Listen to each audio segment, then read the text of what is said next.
আমি তো আমার সকল মিডিয়া ভাই বোনদের জিজ্ঞেস করতে পারি আপনাদের ইনফরমেশনটি কি। মূলত তো আমরা আপনাদের অপেক্ষায় থাকি, কিন্তু গুজব ছড়ায় কে? আপনাদের সতীর্থরাই তো। আমি আশা করব গুজব ছড়ানোর আগে যেন একটু ভেরিফাই করে না হয়। এটা আপনারা ইতিমধ্যে জেনেছেন, তাই না? ধন্যবাদ। না, বিভিন্ন টেলিগ্রাম গ্রুপে আমি যদি এখনও দেখাই, মাননীয় মন্ত্রী একদম স্পষ্টভাবেই দেখায়, আমি এই টেলিগ্রাম গ্রুপগুলোতে মানে পেশাগত কাজের জন্য প্রতি বোর্ড পরীক্ষার সময় থাকা হয়। আপনি যদি দেখেন এই যে এসএসসি, আমি এই যে গুজবগুলো টেলিগ্রাম গ্রুপে ছড়ানো হচ্ছে, না, টেলিগ্রাম গ্রুপে ম্যানুভার করছে, ম্যানিপুলেট করছে, গুজব ছড়াচ্ছে, কিন্তু এটা তো মিডিয়ারা শেয়ার করছে কেন, তাই না? এটা তো আপনি না করলেও পারতেন না। এটা আপনারও দায়িত্ব রয়েছে একটি নিউজ দেওয়ার আগে সেটাকে ভেরিফাই করা, তাই না? আপনাদের সকলকে এই দায়িত্বটা আছে না? আপনাদের দায়িত্ব পালন করেন। আর আমরা আপনাদের কথায় আপনাদের শুনে আমরাও সচেতন রয়েছি, আমরাও এগুলিকে দেখছি এবং আইনগত ব্যবস্থা আমরা নিচ্ছি। নেওয়া হয়েছে, নেওয়া হবে, হচ্ছে, হবে। তবে গুজব যেন না ছড়ায় সেই জন্য আপনাদের প্রতি আমার আহ্বান রইল। আমরা তো ননস্টপ বলে যাচ্ছি যে আমাদের সকল চেষ্টা রয়েছে সুন্দর পরিবেশে সুন্দর পরীক্ষা নেওয়ার জন্য, এবং এই গুজবে না কান দেওয়ার জন্য আমরা অনুরোধ করছি। বিশেষ করে আপনারা মিডিয়া যদি সচেতন হন তাহলে এটা হতো না। পার্টিকুলারলি কালকে কি একটি মিডিয়া এটা করেনি? পার্টিকুলারলি এই মিডিয়ার কি দায়িত্ব ছিল না এটাকে ভেবে দেখা, খুঁজে দেখা, সত্যতা যাচাই করা? আর ফেসবুকের উপর নির্ভরশীল হতে হবে না। ফেসবুক তো হয়ে গেছে ইনস্ট্যান্ট কফির মতো, তাই না? ইনস্ট্যান্ট বেরোচ্ছে, ইনস্ট্যান্ট মন্তব্য হচ্ছে, আমরা তো এটা দেখতেই পাচ্ছি।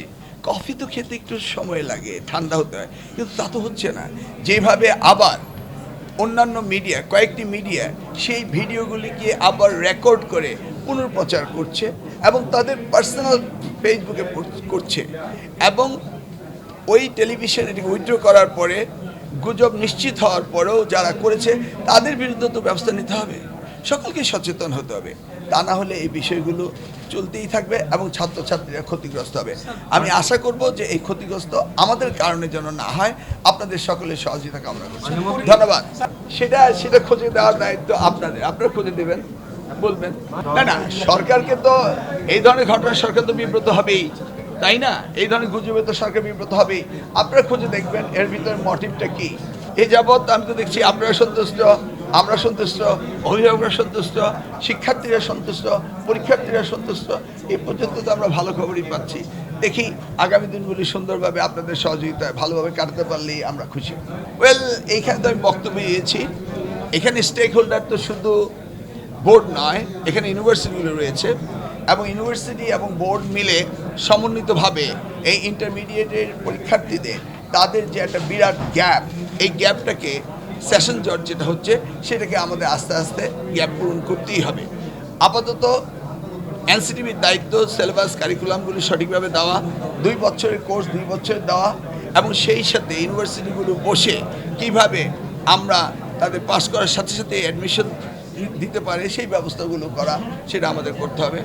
আমরা মনে করি ডিসেম্বর মাস হচ্ছে পরীক্ষার মাস, সেই সময় সকল পরীক্ষাগুলো শেষ হতে হবে এবং সেই সাথে জানুয়ারি থেকে নতুন ক্লাস শুরু হতে হবে, যেন কোনো ওয়েটিং টাইম না থাকে।